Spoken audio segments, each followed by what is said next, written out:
let down into the gateway to free China, the home of the 14th, and the back door to Tokyo. This is the end of the line for the hump pilot.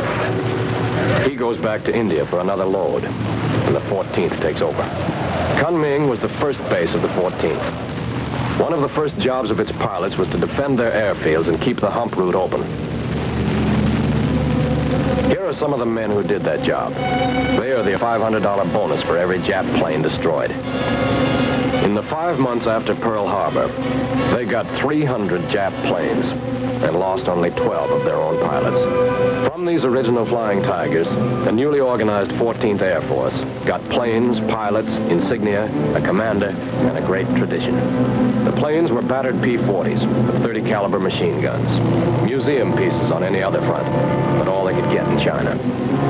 But the pilots were battle-wise veterans who now joined the Air Force as majors.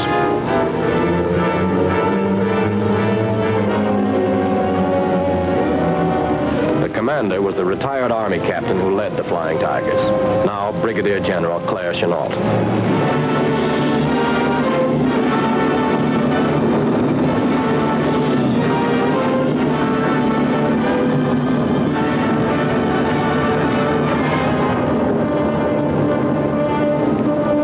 With this motley array of men and planes, he faced a ring of Japanese air bases from Upper Burma to Indochina and prepared to keep the aerial supply line over the hump open. Small wonder the Japs thought they could blast these Americans out of China. The stakes were high when they tried. If they knocked out the Air Force, they could close the hump. Without the hump, China would be cut off from the Allies and virtually out of the war. Again and again, the Japs sent big formations of fighters and bombers against the American air bases around Kunming.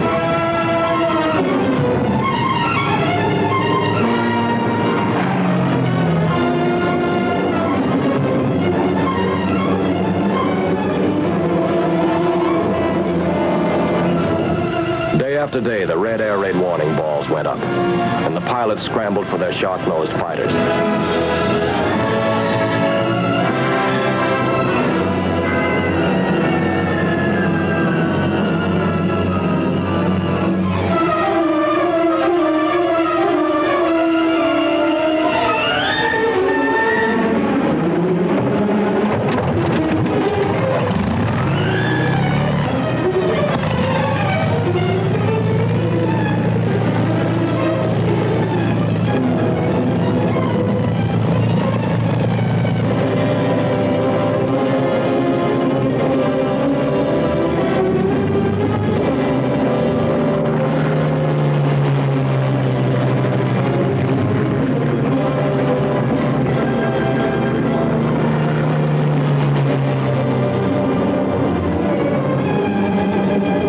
Jap bombers bored in.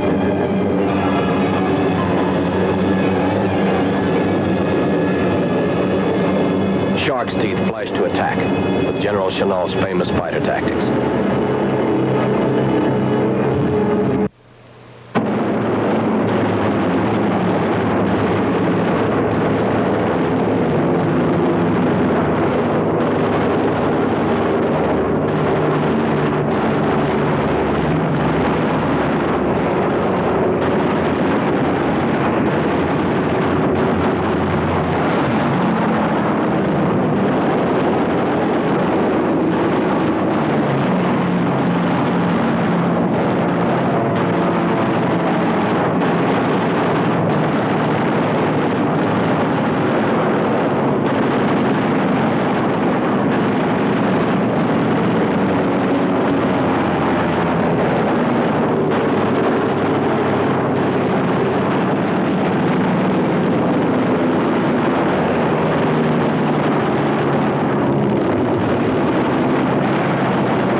Enemy losses were so heavy that the Japs were forced to give up their attacks.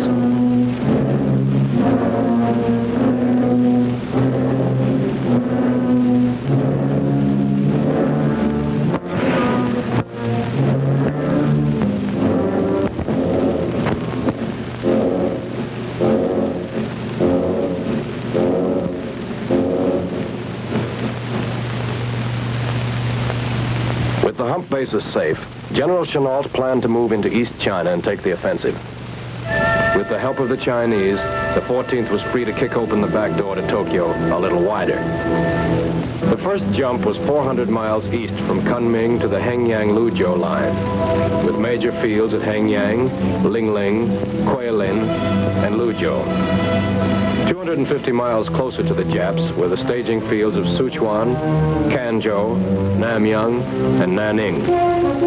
From these new positions, American planes could attack the Japs along a wide arc from Shanghai to Saigon and as far east as the Philippines. Nowhere else in the world in the spring of 1943 could American air power strike so close to the heart of the Japanese Empire.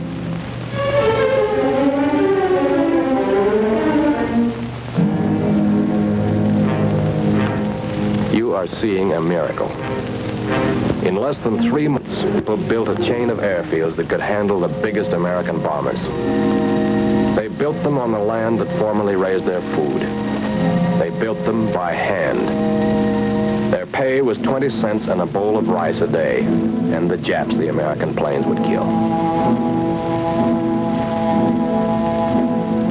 As many as 90,000 people worked on a single field. From 8-year warning net kept American planes from being caught on the ground.